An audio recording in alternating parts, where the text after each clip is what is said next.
Hey guys, what's going on? My name is Aldas, and wow, I can't believe it. I am speechless. I'm absolutely speechless. I'm still on a massive adrenaline high after that incredible race. And the one thing I've got to say for some of you guys, there was a lot of talk after qualifying, Mercedes dominance yet again, ruining Formula One. What's the point of even watching it? Well, where are you now? Where are those people right now? Because that was simply fantastic. And what a way to start the 2020 season as well. I think I speak for the majority of the Formula One community in saying that race was absolutely fantastic. It was everything I wanted and more. It threw in surprises. It threw in absolute chaos. Great battles there and there. Amazing stories. A little bit of controversy, of course. And it just had everything. And what a way to introduce the 2020 Formula One season. Now, in this video, I'm going to give my reactions. We're going to go through some of the big highlights, some of the big storylines, some of the controversy as well, and ask the question, did Formula One deliver on its comeback? Now, guys, don't forget, if you do enjoy the content on my channel, don't forget to drop a like, smash that subscribe button, and check out my social medias. Instagram and Twitter will be above. But guys, let's get into this one. Now, really quickly, let's take a look at the official race classification after that race. It was Valtteri Bottas, of course, to convert his pole position into his first win of the season and the first win of 2020. It was Charles Leclerc in second place, an amazing comeback and really an incredible save to a horrible weekend for Ferrari. In third place, Lando effing Norris. Unbelievable. We're going to talk about him a lot in this video. In fourth place, Lewis Hamilton. A little bit of controversy there, and he didn't have the best of weekends. In fifth, we have Carlos Sainz rounding off a great weekend for McLaren in general. In sixth, we have Sergio Perez. Perhaps we'll be a little bit disappointed considering the pace that Racing Point had. And then to complete the points, we had Pierre Gasly, Esteban Ocon, Antonio Giovinazzi, and in 10th, grabbing 1 point, is Sebastian Vettel, and definitely will not be happy with how his weekend turned out. And unbelievably, the only other person that finished outside of the points is the only other car that was still on track at the checkered flag, and that was Nicholas Latifi, because this was an unbelievable race of attrition. And also, by the way, shout out to Nicholas Latifi. He just kept it consistent, just kept on in there, didn't really make any mistakes. So yeah, fantastic. Just one place outside of a point on his debut. But to be honest, guys, now let's just look at all of the retirements and look at that list. This race, this is the first race of 2020, and we have already had more retirements than any other race in 2019. So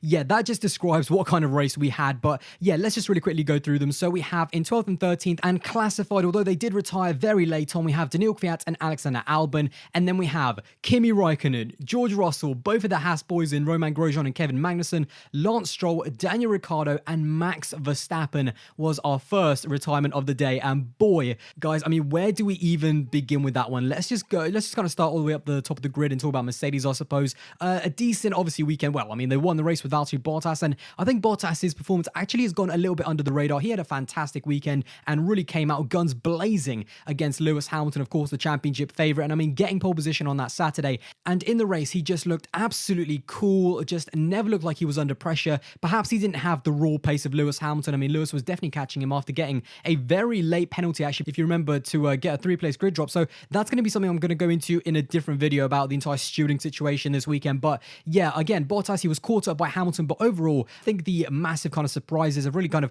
underlined his performances. But I think he led every single lap. He never crumbled under the pressure. I didn't even see him make a single lockup or a single mistake, and he just kept it absolutely cool through all of those safety cars. So yeah, just hats off to Bottas. He really did just, he absolutely killed it, let's be honest. Didn't make a single mistake. So yeah, thoroughly deserved. And hopefully it's going to kind of launch him in 2020. But of course, we saw the same thing in 2019 with him winning in Australia. It's all about consistency with Bottas. So he absolutely needs to continue this sort of form in the coming races.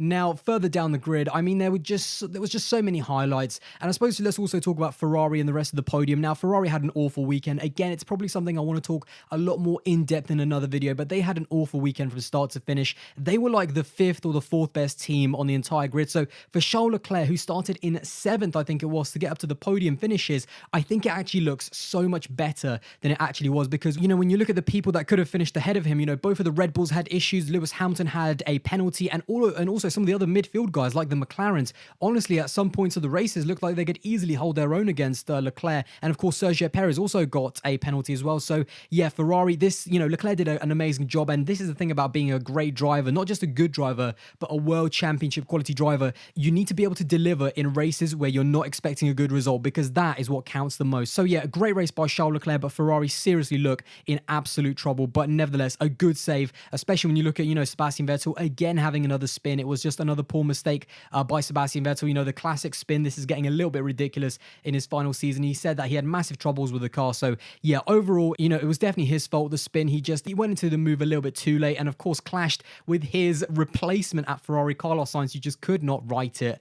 But again, just reiterating what I said, I think this is a brilliant save by Ferrari. I think this is the absolute best they could have done to get Charles Leclerc up in second. But looking ahead at next week at the same track, of course, returning to Austria, I think they're gonna be found out quite a lot, and I expect again that midfield to give them a lot of trouble. So I think it was a good save, but yeah, it doesn't detract from the fact that Ferrari have really dropped the ball in 2020 so far. However, now let's talk about not just Lando Norris actually finishing in P3. I can't believe he's saying that. But let's just talk about that midfield in general. I just really quickly want to say that, there was a lot of controversy about Racing Point, copying Mercedes, and there was a lot of questions over how slow is Ferrari and how quick is McLaren and how it all kind of fits in. Was it not amazing to see all the teams just close up even more? And yes, I know that there was a lot of safety cars through all of those ridiculous amount of retirements, but in general, it was just amazing to see, Racing Point, McLaren, Ferrari, and kind of Red Bull at the same time just race really closely, even if the safety cars did have a lot to do with that. It was just amazing to actually watch every single lap, especially towards the end. There was something happening. I was literally on the edge of my seat throughout the entirety of that race, especially towards the end when it was just almost too much to handle with all of the penalties going on, all of those safety cars, everything just happening all at once. It was unbelievable. And of course, I think the man of the hour, the man of the race is Lando Norris. He had a fantastic qualifying, of course, qualifying in P4 and then moving up the grid actually when Lewis Hamilton got his grid penalty very late on, and to start in P3 and finish in P3 under all of that pressure, surviving all of those incidents, surviving the races. I think in this race, and I think in 2020, we have seen a new Lando Norris. I'm a big fan of Lando Norris, there's no doubt about it, but I did have a few critiques of him last year. I felt that he was amazing in qualifying, there's no doubt about it. He had a lot of raw pace, but it was his racecraft. I think Lando Norris, I saw this somewhere, he actually led the table for losing the most amount of places on lap 1 last year, and that was his problem. He really did need to, in 2020, to kind of get his elbows out and be his own driver and sometimes use that incredible car that he has. And boy, did we see that, in this race. He didn't just hang back. He went for an unbelievable move on Sergio Perez and pulled off so many great overtakes and just never looked in trouble. He never looked like he was kind of bottling it or under the pressure. He just looked cool, calm, and collective. And yes, even when he was being overtaken by Max Verstappen or Charles Leclerc, he knew when to fight his battles and he knew when to defend for his life. So I think he did a fantastic job, and especially towards the end, when it was all kicking off with Lewis Hamilton's penalty, let's not forget he was being chased by his own teammate. And throughout all of that, this guy at the age of only 20 just came out and looks like a completely different driver to last year, really kind of improving his racecraft. And there are so many crazy statistics coming out as well with him on the podium. He's now the third youngest driver in the history of F1 to go on the podium. Sorry, Nico Hülkenberg. And also, he is the first kind of brand new British driver to be on the podium after Lewis Hamilton. So yeah, lots of crazy stats coming out, but I think the biggest, not only do we love seeing him, and not only is this a massive weekend for McLaren finishing in 3rd and 4th, a really solid race by Sainz, but overall, I think it's a coming of age for Lando Norris. He's gonna have to lead the team himself, and especially with Daniel Ricciardo coming in, he's gonna have to be his own man next year again. So yeah, one last word on Lando Norris. I don't think there is a more popular winner on the entire grid than Lando Norris. He is a fan favorite. He is an absolute hero, and just yeah, I'm still so happy. I'm actually smiling. I know you guys can't see it, but I'm actually smiling just talking about him because it was amazing to see him on the podium, and hopefully the first of many, not just in the future, but in 2020 as well. So yeah, hats off to McLaren. Great race by Carlos Sainz as well, just chasing down Lando towards the end. And of course, Lando also got the fastest lap to clinch that 5-second gap that he needed to finish on the podium ahead of Lewis Hamilton. So yeah, he did everything right, kept his composure, absolutely drove the nuts off that car. And yeah, Lando, I absolutely love you, man. Just thank you for making this race something else.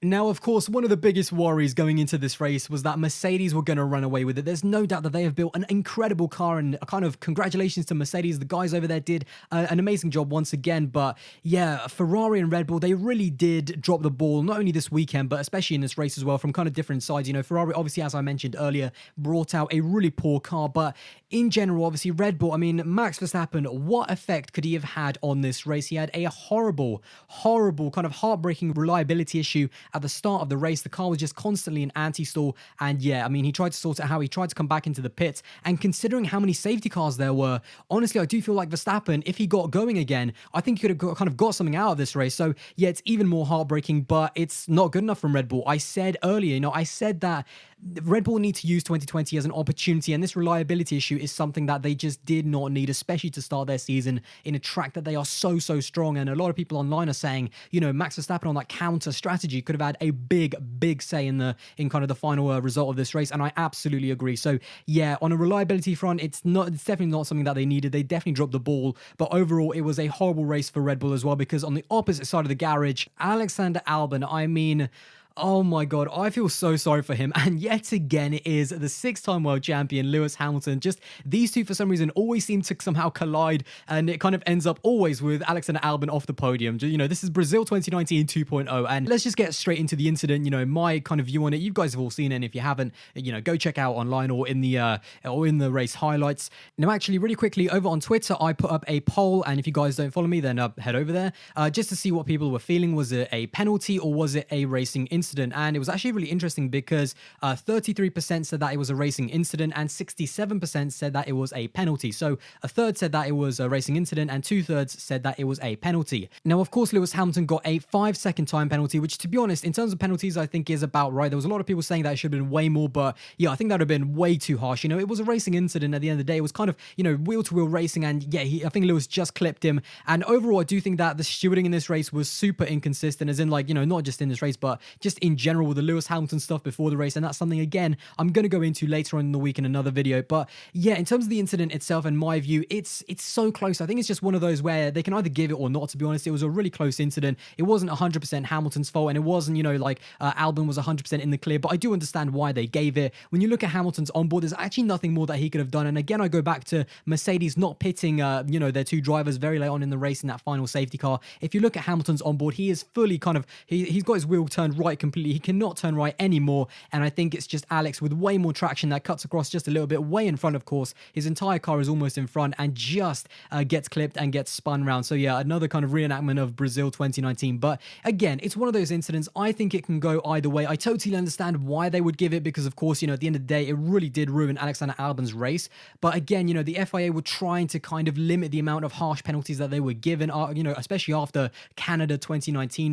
You know, Formula One said that they're going to go a lot more lenient with the wheel-to-wheel racing, and that is why it's kind of all over the place. You know, there was a very rough move between Lewis Hamilton and Charles Leclerc over at Monza, and that was deemed a racing incident. So again, it's a really tricky one, because it really does seem now that if there is an incident and if they actually do make contact and someone does spin out, that is when they will give the penalty. But if there isn't an incident, even though it might be over the line, then they're just going to let it go. Now, to be honest, that's not really a precedent that I like. I never like for that the FIA are only going to give a penalty when there's an actual crash. I don't like that at all, and I don't like that precedent. But in terms of this specific crash, again, I do think that it was Lewis Hamilton's fault. But at the end of the day, did Albon need to really make that move? I mean, he was on the fresh tyres, he had the pace. Did he really need to go around the outside of a really tricky corner? Again, maybe he'll think about that next time. But overall, I do agree with the 5-second penalty. I think the penalty was, you know, kind of right in terms of how many seconds it was. I definitely don't think it should have been more. But I will also say that if they said it was a racing incident, I'd also kind of understand it as well, because Lewis Hamilton, he couldn't have done anything else. You know, it's wheel-to-wheel racing. They're going to go in tight. His wheel was fully locked on the right. He could not have turned any more right and away from Alexander Albon. But I think the thing that we can all agree on is that yet again, it was very frustrating to see Alex lose out on another podium and potentially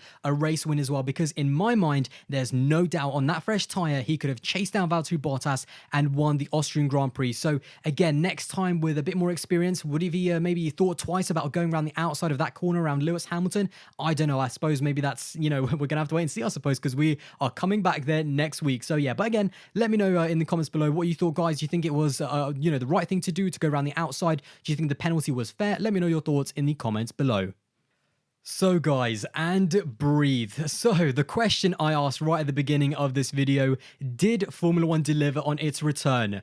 Hells to the yes. Of course they did. It was the perfect return for Formula 1 and it was everything we love about that sport. I did actually my predictions a few days ago and I said that the entire point of the 2020 season and why it was going to be so amazing, despite the fact that Mercedes clearly looked like they do have quite a pace advantage, is because all of this uncertainty, all of this chaos, it just brings more and more excitement, and that is definitely how it turned out. And I think, there was also a lot of stuff going on before the race with the kneeling, and I just want to say I'm massively proud of the drivers that did, but I also respect the drivers that didn't. People are going to have different opinions on that, but yeah, it was actually, to me, it was great to see because I really like the message that the drivers were sending that kneeled.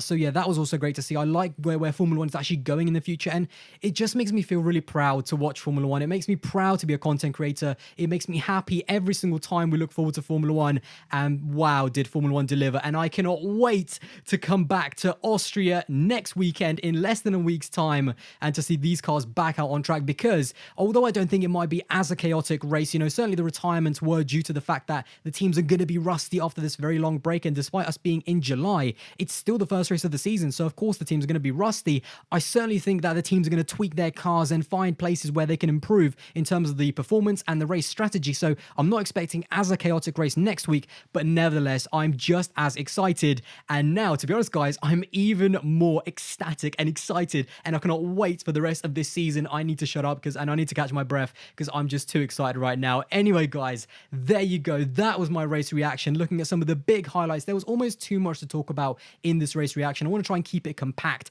and not too kind of all over the place, because I'm going to do more videos throughout the week kind of going a little bit into more detail into some of these incidents and storylines. But anyway, there you go guys. I hope you did enjoy this video. And I hope you did enjoy the race. How could you not? Let me know in the comments below guys what you thought of this unbelievable race, what you thought of F1 coming back, and all of the little things going on. Yeah, just pop them in the comments below guys, and I hope you did enjoy this video. And if you did, don't forget to drop a like, smash that subscribe button, and check out my social medias. Instagram and Twitter will be above, and look out for lots of content over the coming week. Anyway guys, I'll see you in the next one. I love Formula 1. Bye guys.